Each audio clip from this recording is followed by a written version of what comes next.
Hello there. I am so glad you joined us today. We can learn so much together. We love sharing these stories about real life and how we treat one another.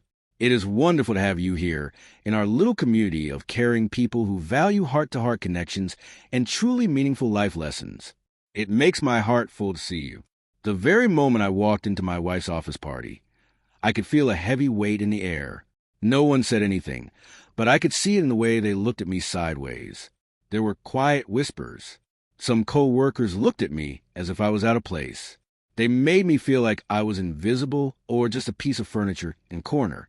My wife, Emily, had been acting distant for a long time. For months, she felt far away even when she was right next to me. It was a deep kind of sadness that I couldn't explain to anyone else.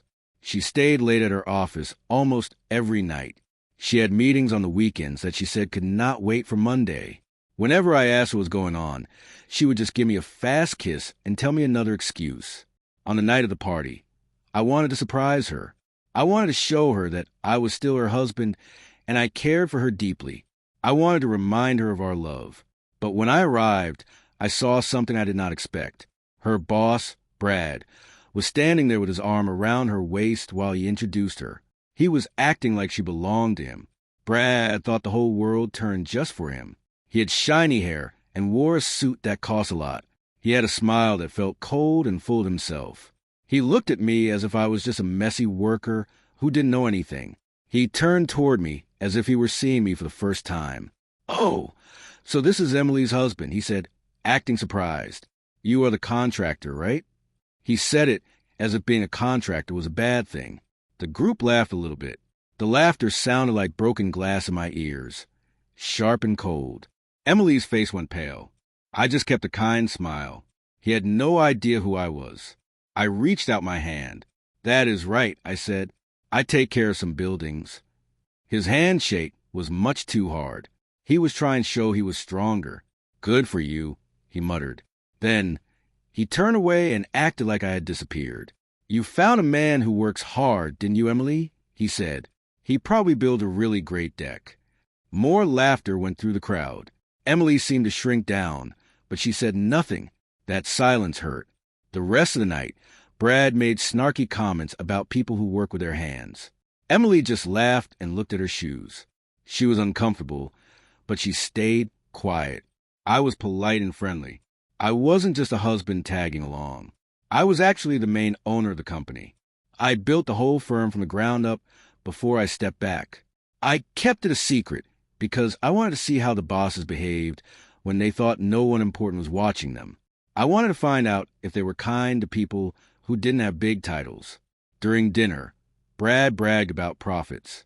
He took all the credit and made his team look small. Emily tried to change the subject, but he always made it about him. Then, during dessert, he leaned over. "How does it feel to have a wife who makes more money than you do?" The table went silent. The air in the room felt so thick, you could almost cut it with a knife. My jaw felt tight, but I smiled.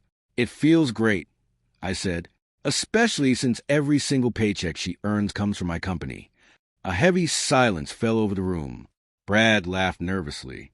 "That is a funny joke," he said, but he looked worried. "I am not joking." I looked at David, the man who handles the money. "David, tell Brad who signed the papers used to buy this company 3 years ago." David's eyes got very wide. "Sir," he said, "I didn't know you were coming today. I am sorry." That word, "sir," changed everything. Brad's smile was gone. Emily dropped her fork on the plate. I stood up and fixed my jacket. "I built this company from scratch," I said. "The buildings you manage are mine. I have been watching you. You have been mean to the workers, and you have been flirting with married staff members." I paused. "That ends tonight. You will resign by Monday morning.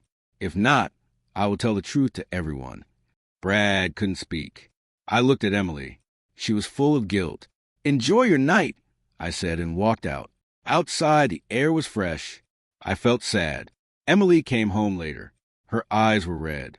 "Why didn't you tell me?" she asked. "I wanted to see who you really were when you thought I wasn't looking," I said. She cried and tried to touch me, but I moved back. I didn't expect loyalty from him, but I expected it from you. That night, I stayed in the guest room. I did not do it because I wanted to be mean. I saw the truth. Sometimes the truth is found within silence.